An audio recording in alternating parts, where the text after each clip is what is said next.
Ladies and gentlemen, it feels so good to be back. Halo Reach has finally come out on the PC. That is right, the first official Halo release that is on PC from the Master Chief Collection. I am ecstatic to play it. I'm very excited for what the future holds for Halo. I feel like this could be the second golden age for Halo, and just the thought of that gets my jimmies all kinds of rustled. What's up, guys? It's your boy Lucci back again, but today we're not back with a Call of Duty Modern Warfare video. We are talking about Halo Reach on the PC. For those of you who didn't know, the entire Master Chief Collection will be coming over to the PC in steps on the Steam Marketplace. They're starting off with Halo Reach, and then I believe going in chronological order, so Halo 1, 2, 3, and 4 will be coming down the pipeline sooner than later.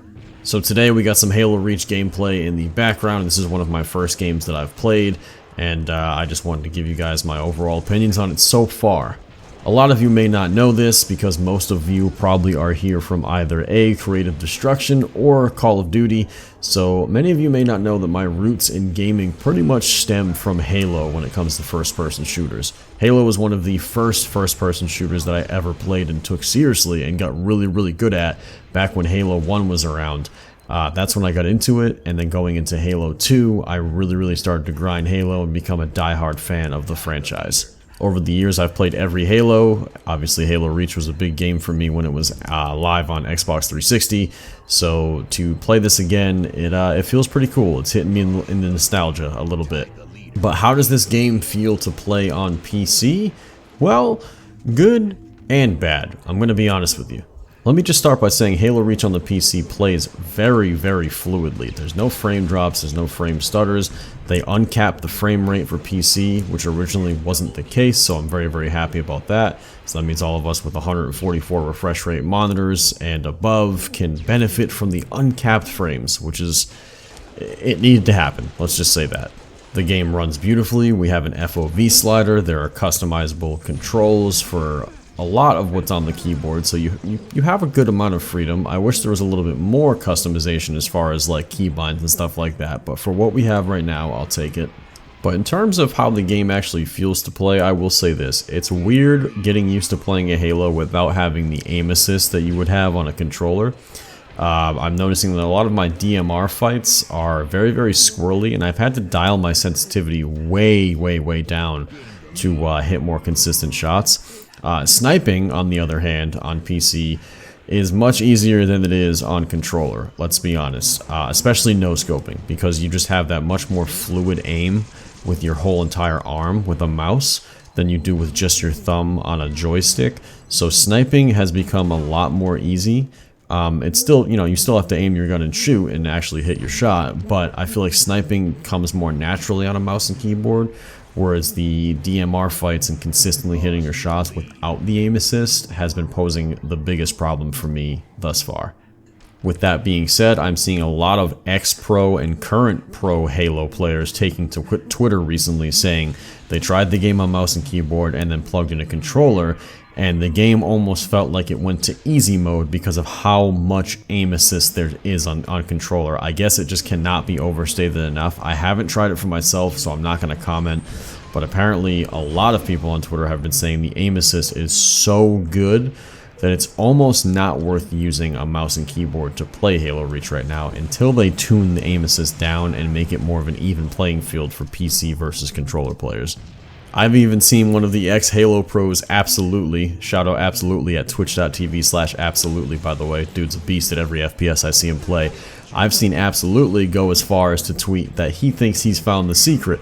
His solution is to simply just play with a controller plugged in until he gets a sniper rifle and then switch to his mouse, mid-game. Like, while all this action is going on, he's just going to have the controller plugged in, he's going to play with the DMR as is, get the aim assist benefit, and the second he's able to get control of a sniper rifle, he's going to switch to his mouse and keyboard, because it really just does make that big of a difference. I don't know if he's actually doing that, but it's a pretty funny and honestly pretty clever idea. It sounds like it should work. But even besides him, we have Halo pros like Eric Rona, aka Snipedown. I'm sure a lot of you who are Halo fans know who Snipedown is. saying that the aim assist is way too strong and it needs to be balanced so PC players aren't turned away from playing with mouse and keyboard in the first place. That's what all of this was about to begin with. Bringing Halo Reach to the PC was about letting people play with mouse and keyboard. If Halo wants to continue and really make a new name for itself going forward when Infinite comes out, it needs to be able to branch out to PC and do it comfortably and not have controller or PC swing too big in either way of having an advantage. So to be honest, I think we're going to see some tuning with the aim assist on controller very, very soon. I think it's in 343's best interest to listen to the community on this and maybe just take a look at it and see if it's something that really needs to be addressed or if people are just overreacting. But from what I'm seeing on Twitter, it seems like most people that are playing the game on PC want something done about it. They feel like it's a little bit unfair, a little bit over-tuned with the aim assist, so I think we're going to see some changes soon. Currently, there are 3 main ways to play Halo Reach. The Social Games tab is the first one, Competitive tab is the second one, and the Custom Games tab for Halo Reach is the third. The Social tab is going to let you choose your game's preset, depending on what type of objective type of game you want to play, whether you want to play Slayer, Bomb, Territories, all that type of stuff. You're going to be able to actually select before you queue into matchmaking for social games. And the Competitive tab is going to let you choose between playing Halo Reach Team Hardcore or Halo Reach Invasion. Now, the main difference between the Competitive tab and the Social tab is going to be this. For those of you who didn't play Halo Reach, the game out of the box had what is called bloom on all of the weapons. So basically when you shot, your reticle would expand, meaning you were less accurate, meaning you had to pace your shots in order to be more accurate. A lot of people disliked this, and it was a huge cause of controversy when Halo Reach first came out. So eventually what 343 did is they added to the competitive scene no bloom and no sprint in competitive matchmaking. Sprint was also introduced in Halo Reach for the first time.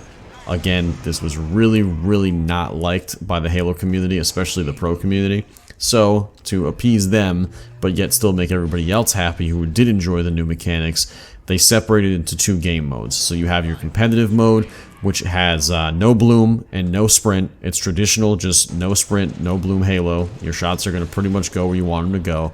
And then in the social gameplay, it's the exact opposite. You're going to have bloom, you're going to have all the armor abilities like sprint, armor lock, jetpacking, camo. You basically have loadouts similar to Call of Duty to start the game. So it's a bit different from what the OG Halo players were used to at the time. The gameplay you're watching right now is from the social playlist. The map is sword base, and the main reason I was playing social to begin with is because I just enjoy the map pool overall much better in the social playlist because it's bigger. You get more of a variety of maps. You get some of the fan favorite maps like Ivory Tower, which was remade for Halo Reach, which is called Reflection, which I find absolutely amazing.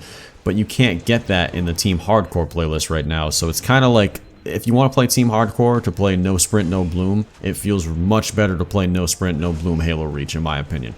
I love that playlist. I play the hell out of it, but there's just not the map variety there right now, and I don't know if they're going to add it. Hopefully they do, but either way, I think you'll have fun with the game. It's just you have to realize that the game plays very different whether you're playing social or competitive, so keep that in mind.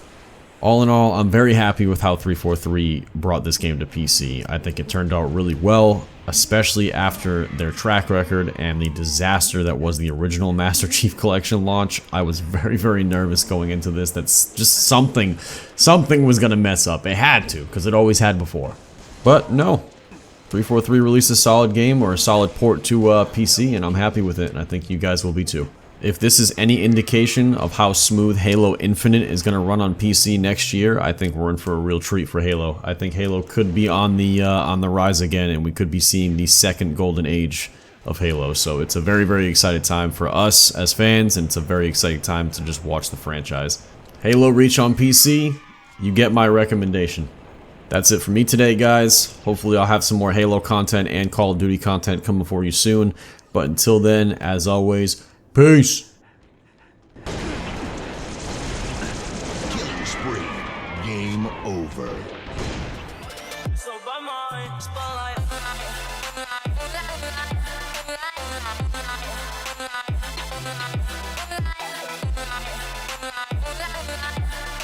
Spotlight.